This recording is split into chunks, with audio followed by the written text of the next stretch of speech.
Appearance on Dion's Daily Dose does not imply endorsement from or by any candidate or guest. The views, thoughts, and opinions expressed by Dion Bergeron or Dion's Daily Dose are his own and do not represent the views, thoughts, and opinions of any guest. Material and information presented is for general information purposes only. The Dion's Daily Dose name in all forms and abbreviations are the property of its owners, and its use does not imply endorsement of or opposition to any specific organization, product, or service. If you'd like to support the show, please visit our Patreon at patreon.com/Dion's Daily Dose. Hey everyone, how's it going? So I got a new microphone, so hopefully you guys will be able to hear me better. I'm still doing testing with it, so I don't know how phenomenal it's going to be. It seems like a really high quality mic. Shout out to my son for recommending it. We got some fun stuff to get into today. So first of all, let's get in here. All right, get off the rumble here. So I don't know if you guys follow Ariel on Twitter. I do, and he always has the most interesting posts. If you guys want to follow him, here's his it's at Prolotario1. I don't make any claims about what's in there. I find it interesting, and so I decided to look at this one actually and kind of dive into it and give you guys a chance to come along with me. So it starts off with the Strigoi dilemma, right?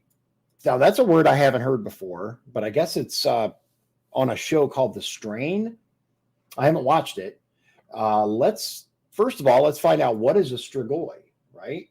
So it says here, a Strigoi is a character from Romanian mythology, also known as vampires. So Strigoi is a vampire, essentially.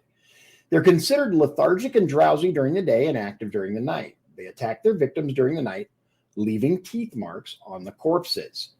The name Strigoi comes from the Latin strix and striga, which were associated with witches or nocturnal flying creatures in ancient times.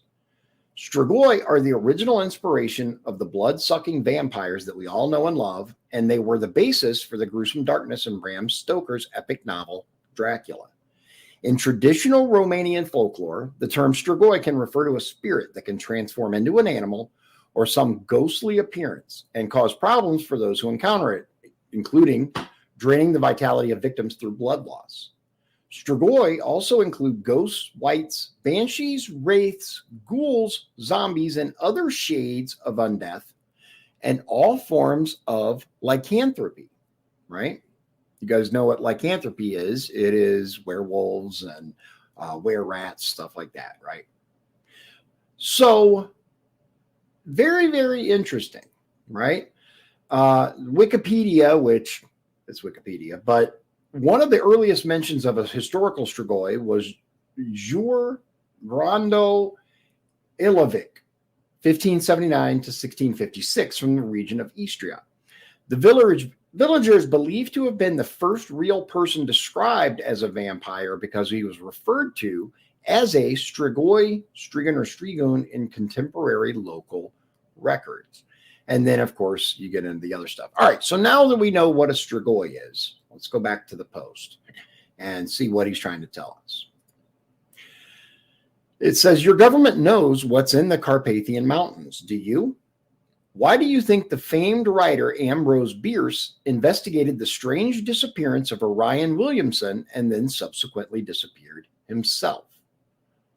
Okay. So again, these are names that I was not familiar with. So I looked into it, and here's what we got.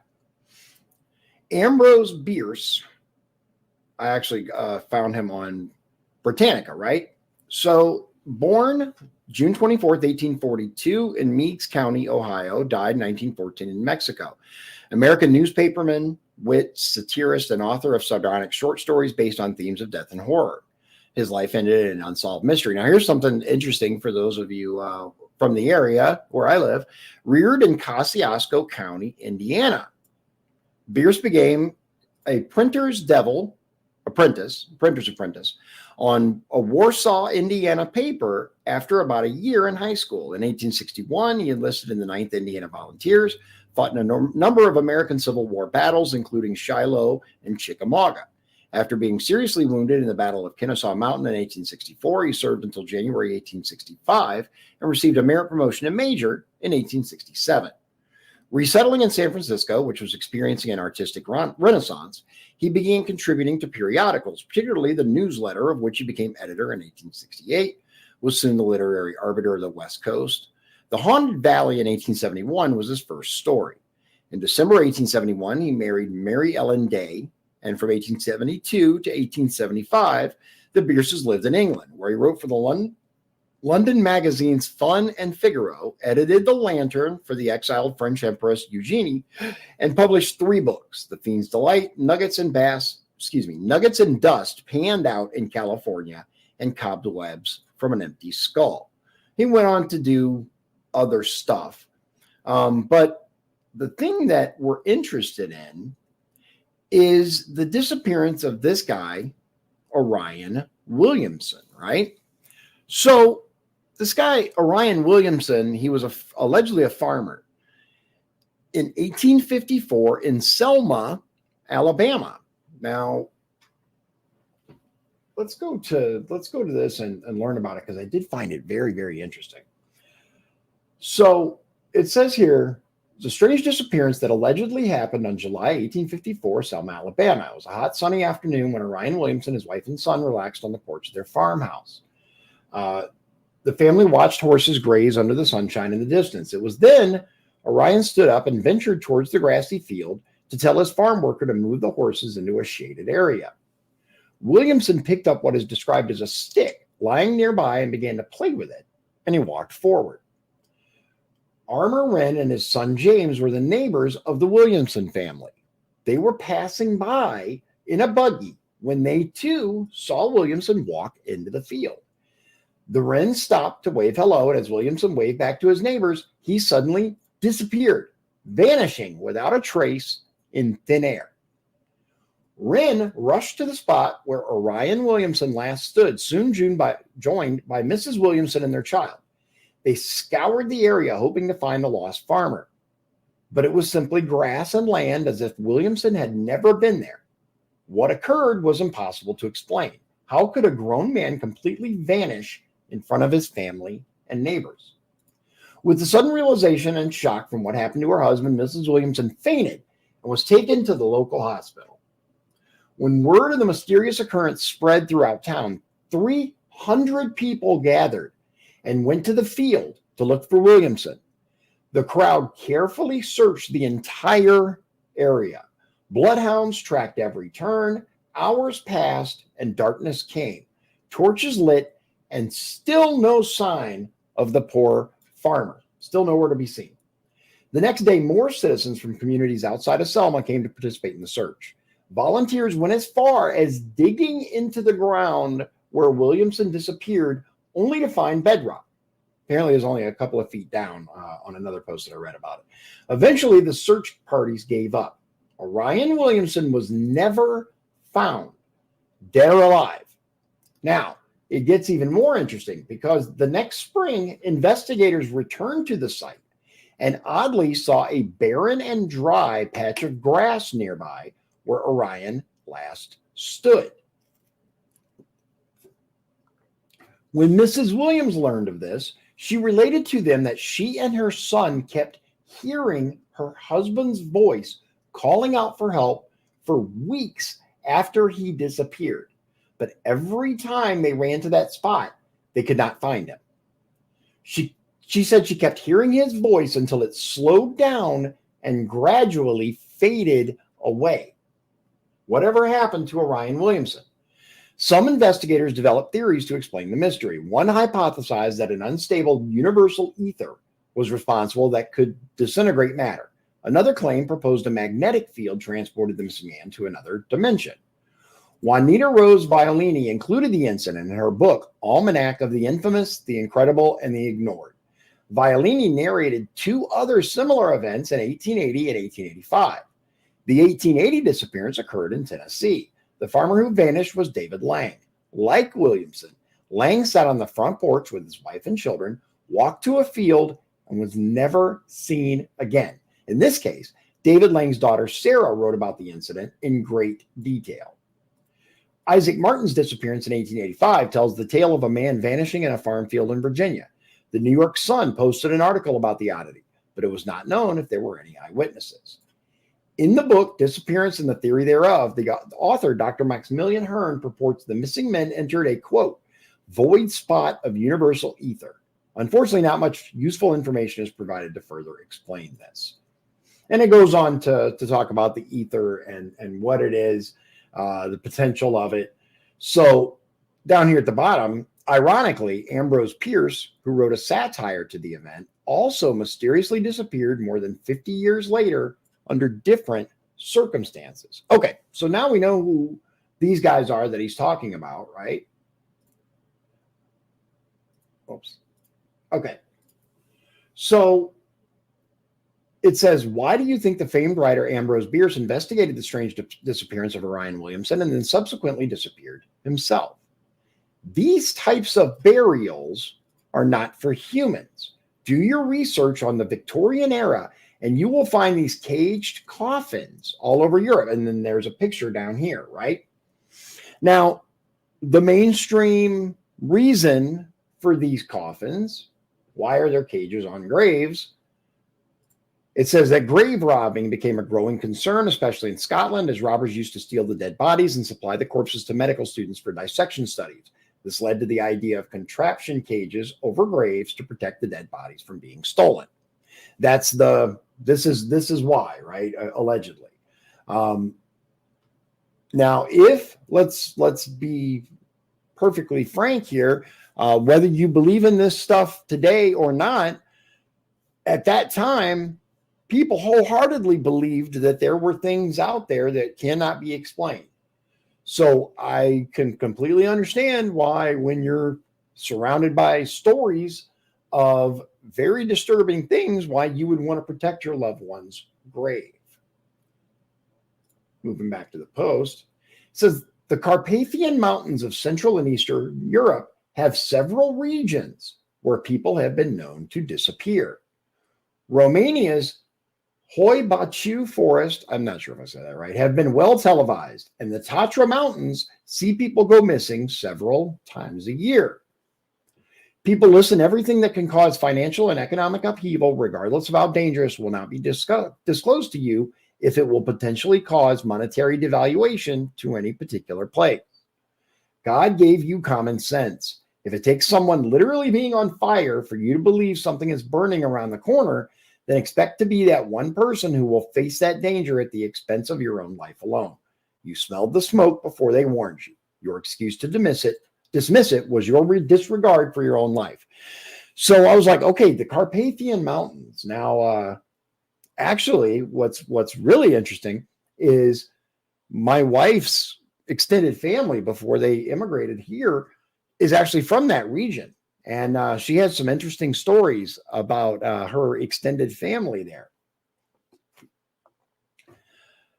Let's get into the Carpathian Mountains first, and then I'll share some of the things that she told me. I don't have any personal knowledge of the area, but things were passed down to her. Her family has some very interesting stories. But so one of the things, at first I put in, people disappearing in the Carpathian Mountains, and there were a lot. First of all, let me put it back in here. There it is. Okay, so it says here, the Carpathian Mountains of Central and Eastern Europe have several regions where people have been known to disappear. And interestingly enough, these correlate perfectly with what he was talking about. Romania's, however you say that, Hoibaciu Forest has been well televised, and the Tatra Mountains see people go missing several times a year. But there is also an area in west central Slovakia known locally as, let's see, do I have that one?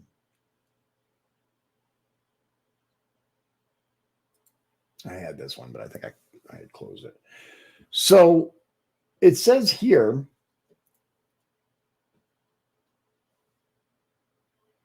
okay, the Carpathian Mountains of Central and Eastern Europe, also an area in west central Slovakia known locally as the Tribeca Triangle, much like the Bermuda Triangle. Close to the ruined 13th century Gaims Castle, Hrušov Castle, and the infamous Black Castle, Tribeca is a region in the hilly and forested Fatra Tatra range. It is an area where people enter, but sometimes don't come out. 47-year-old forester Adam Smalsley regularly went into the woods to conduct surveys. In the winter of 1929, despite an intense police investigation, he simply vanished. 1 year later, in 1930, again in winter, 18-year-old Maria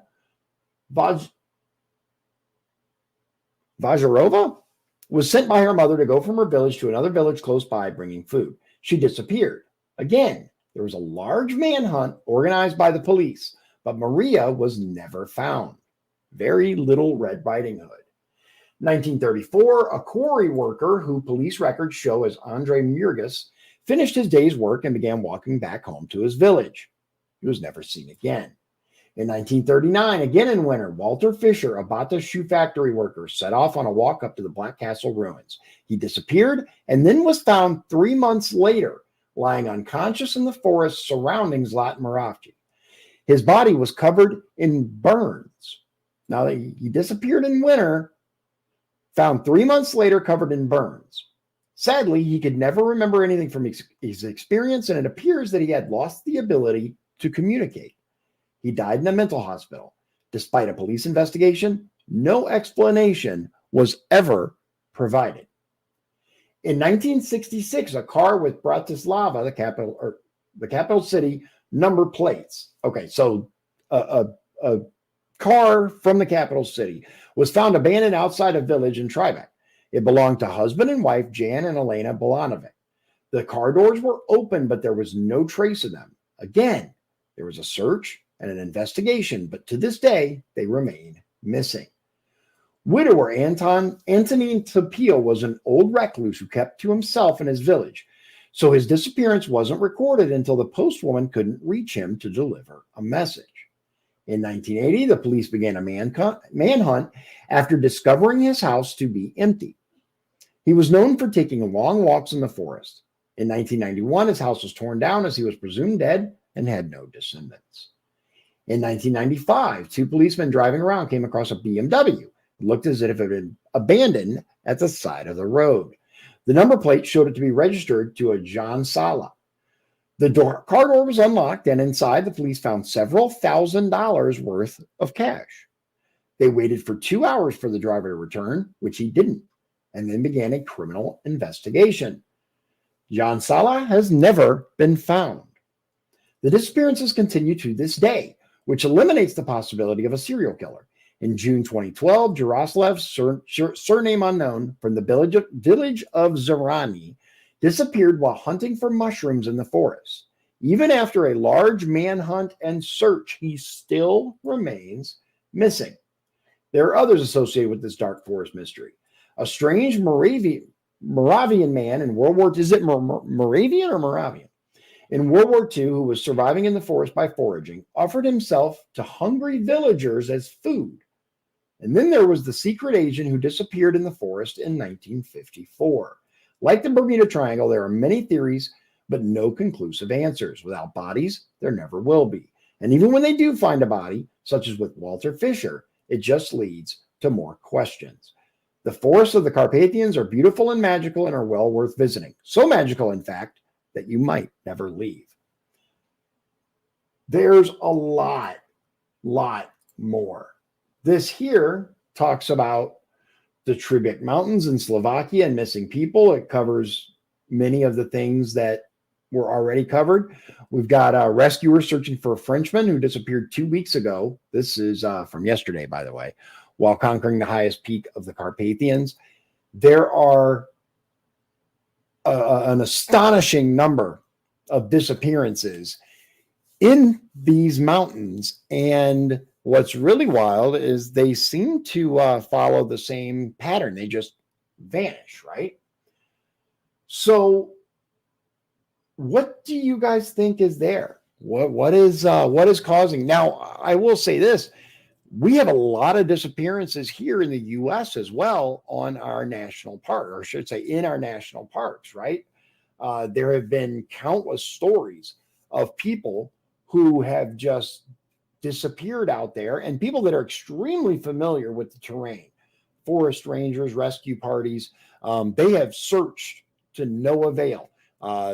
I watched a documentary, I think it was called Missing 411, and highly recommended, by the way. Fascinating stuff. What do you guys think is going on there? Now, I know that there is a tradition, or I should say a very steeped in mythology and rumors and things like that in that area. Excuse me. Like I said, my wife's family is from there. Her let's see, I think it's three greats grandfather was kind of the village shaman / medicine man, and she told me a story of a girl that was sleepwalking. So they brought the girl to the shaman, witch doctor, whatever, her grandfather, and the grandfather took her and the whole bed and threw him in the river, and she never sleepwalked again. He also pulled a 6-foot tapeworm out of a patient and then nailed the tapeworm to his fence. I don't know if it was I don't know if it was a warning to other tapeworms, you shall not pass, or if it was more involved than that. I'm not sure. But those are very, very, very old. Yeah, there's my wife now. Those are very old mountains. Things live there that we do not understand. And I absolutely agree with that. I believe that there are things all over this world that we don't know about, that have not been explained to us, that exist and are things that might have a hard time understanding. He also goes on to say in a second post, he says, another story came out close to the ruined 13th century Geims Castle, Rusenhoff Castle, and the infamous Black Castle. Tribeca is a region in the hilly and forested Fatra Tatra range. It is an area where people enter, but sometimes don't come out. Why is this a regular thing? And he talked about the guy, Adam Slamasley, that we talked about. It says, people, do you see what type of world is being hidden from you? Do not even get me started on the Bell Witch cave system. I heard many horror stories about what people saw in there. You have to look into these stories.